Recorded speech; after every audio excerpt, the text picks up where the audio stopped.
everyone, Arthur Dana Lynn here, and this is my first YouTube series of many to come called Truthful Tuesdays. And what a great way it is for me to start sharing my truth in the hope that you'll start living in yours. So, my truth is, I am tired. I am tired of being in the house. I am an introvert. And so I do like being in the house. I'm one of those people where if you invite me somewhere, I'm probably going to cancel on you at the last minute. That's my truth. That's my honest to God's truth. But I can be the first one to say I'm kind of tired of being in the house. I don't know if it's because of my teenage daughter who drives me crazy or if it's just the idea of knowing I can't go to the restaurants or can't go here, I can't go there.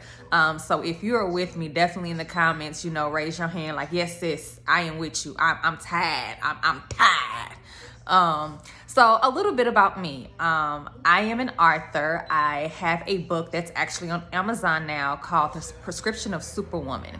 And in that book, I talk about one of my most devastating but most life-changing moments in life. At one point I was in a wheelchair. I was bedridden.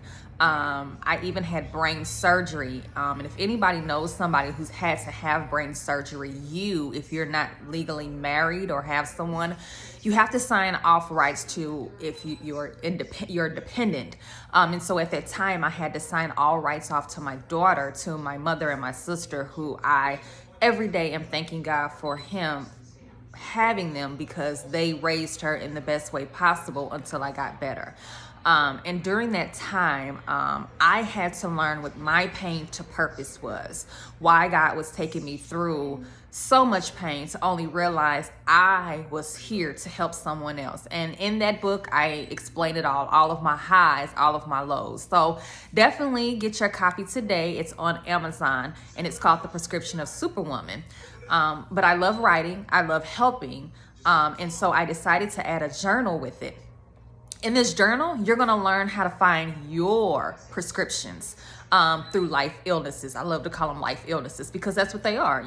They get us sick, and whether if it's, we get down and out, we get anxiety, we get depression, we get this. Those are life illnesses, And for me, in life illnesses, there's not always, you can't take ibuprofen, for your kids because your kids are getting on your nerves, all of that type of stuff. That is where you in tune with God. And for those of you who love God, who don't know God, please read my book because you will learn to love him in one of the most best ways possible. And so in this journal for 210 days, and definitely during quarantine, you have the time and capacity to do it.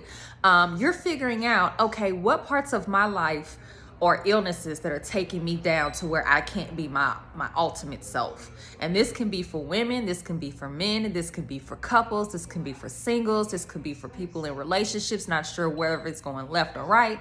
It's for everybody. So it will actually launch April 10th, and all of the information will be in my link so that you can just go in there, pre-order the journal and or purchase the book.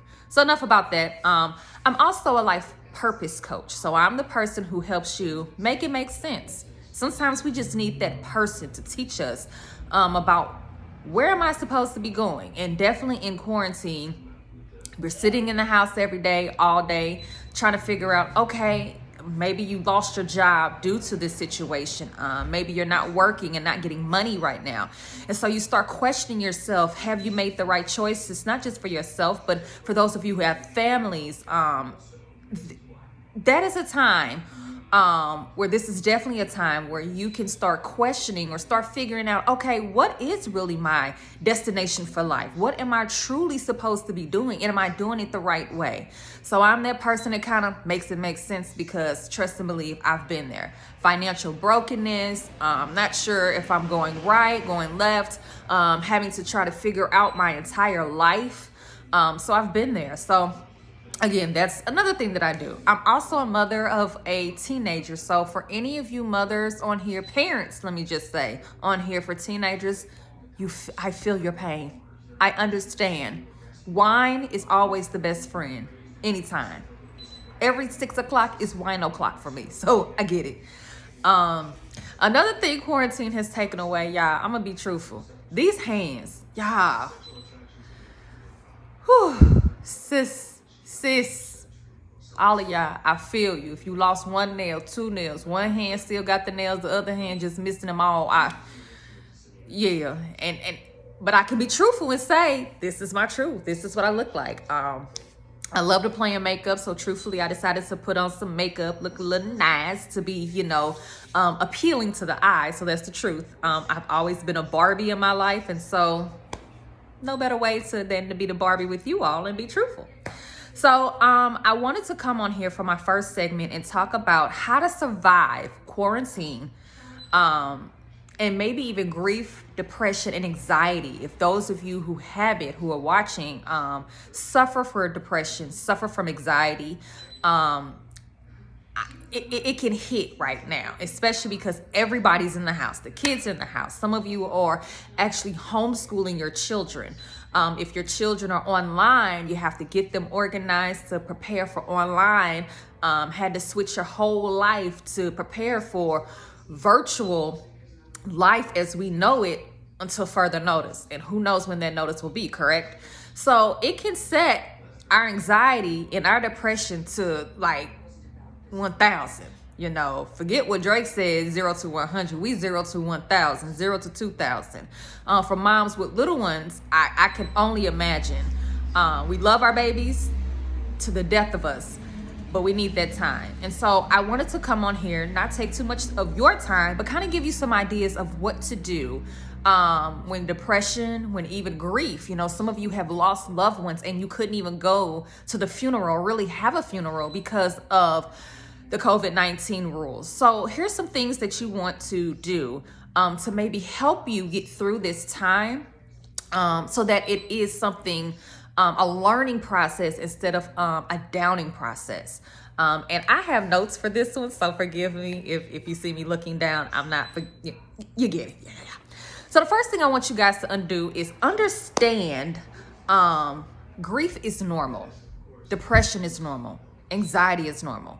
Don't let nobody tell you it's something wrong with you if you're having a moment, or you're having a week, or you having a month. It's normal. We were not structured to be perfect human beings. And anybody who tells you that, I want to tell that person, stop it, for real. We are humans. We go through life changes. We go through all these things. And you want us to stay, hey girl, how you doing? Nope, not gonna happen. Not with me, not Arthur Dana Lynn. No, I'm gonna tell you, some days I'm not feeling myself. Some days I don't wanna be bothered. Please don't call my phone. Let me put you on Do Not Disturb. In fact, I even teach my daughter that. Hey, if you having a time where you don't want to talk to nobody, put your phone on Do Not Disturb. Listen to your music and tune things out. Especially with our teenagers, they go through so many emotions, and only imagine what our teenagers are going through because they have to stay in the house all day. The energy they cannot use. So I'm also a mentor to young girls. So one of the things I tell all of my girls is I give them activities to do online. And so sometimes they'll write out their 2020 highlights. What are you celebrating of this year? And then sometimes we do the month of March. What are you celebrating? So we do those things. Another thing that we did was we had Get Glossy, and it was called Get Glossy because all of the girls, we got, lit up, and we zoomed in with each other. So those are the things that you can do with your teens to get them out of that depression mode, because teenagers could go through that too. But back to what I was saying, it is normal to go through depression, anxiety, and any mental illness. It is normal.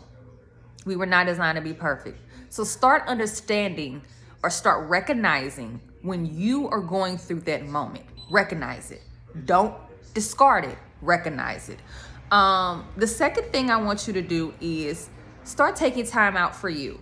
I get it. Everybody's in the house.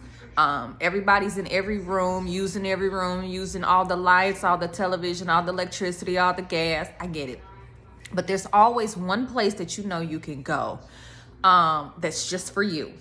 And even if it's outside on the patio, take your favorite cover and just go out there.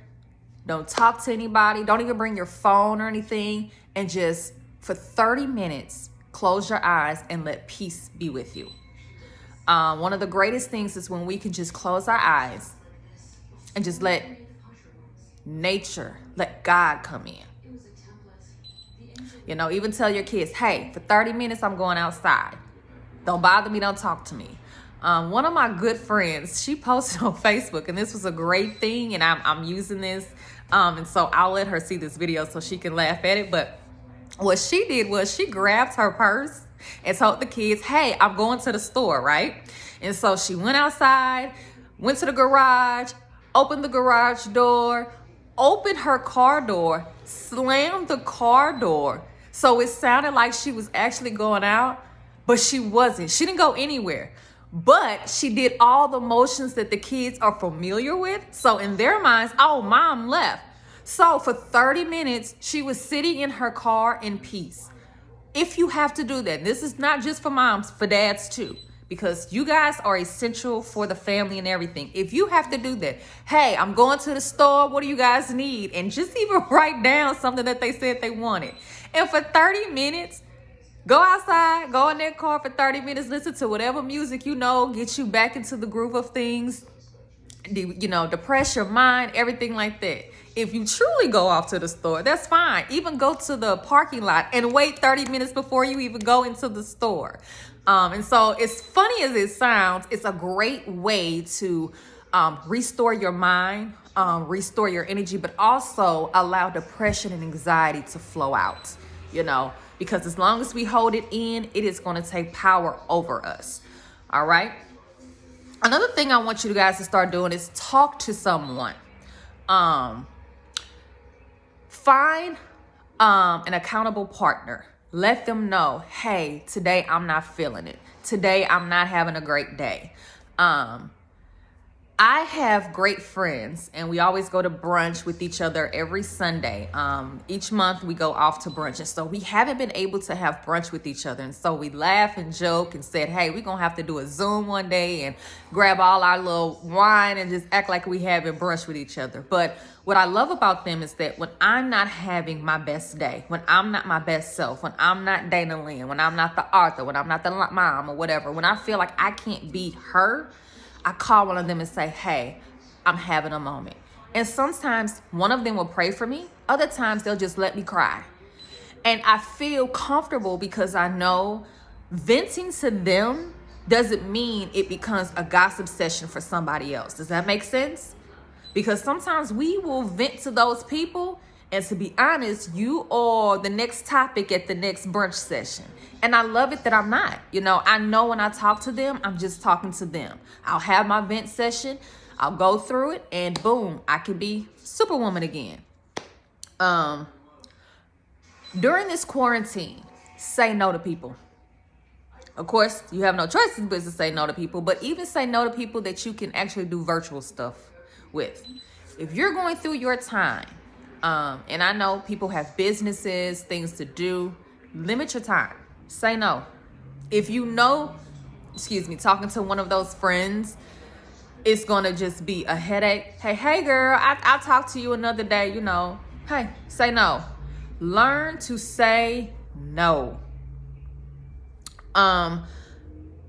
One of the things I experienced, and let me share my truth in understanding grief and how I can understand grief. Towards the end of 2018 and the end of 2019, I experienced the most deaths in my entire family. And forgive me if I said death, I meant death. I had family members die in a domino effect. And what I mean by that is when one died, by the time we got to that person's funeral, we were getting a phone call that another one had died. And it literally happened like that from 2018 to 2019. I was so numb by the second one that when the third one came, I had no feelings. When my grandmother died, who was the last person, I couldn't cry, I couldn't scream. All I could do was lay in bed, and I just laid there. And sometimes I didn't even turn my TV on. I didn't talk to anybody. The most I did was take my daughter to school and come back, take the dog out and come back in, because I had nothing left.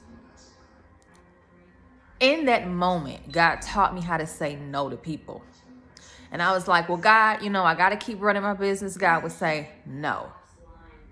And I'm one of people where I don't always obey all the time, but I'm grateful that I learned how to obey during those times, because learning to say no during that time allowed me to say yes to my mental capacity, say yes to saying, okay, God, I trust you, saying yes to myself. Hey, you owe yourself this to say no. So during this quarantine, when you're going through your grief, when you're going through your depression, when you're going through all of that, learn to say no.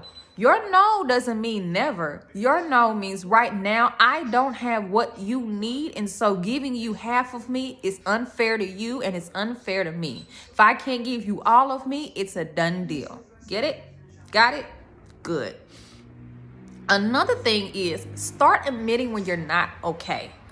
Sometimes we'll be like, okay, I love All American. If you've never watched All American, it's on Netflix right now. Get on it. You are missing out. One of the young ladies on there was dealing with depression in most highest form. And she's a beautiful girl on there. I can't remember her name. And if you guys remember, put in the comments, forgive me. My daughter hit me up to it like last year. And I can't stop watching it. But nonetheless, I just finished this last season. And the young lady finally had to put herself into, a mental institution. But she was the one that would always be like, oh, I'm okay. Oh, I'm fine. What? No, girl, yeah. And she would help everybody. She was supporting everybody. She would come with this smile on her face. But she would go home and she was cutting herself. She would go home and she would take a bath and just drown herself in water just to tune out everything. She would go home and have these moments where she was just tearing up the house.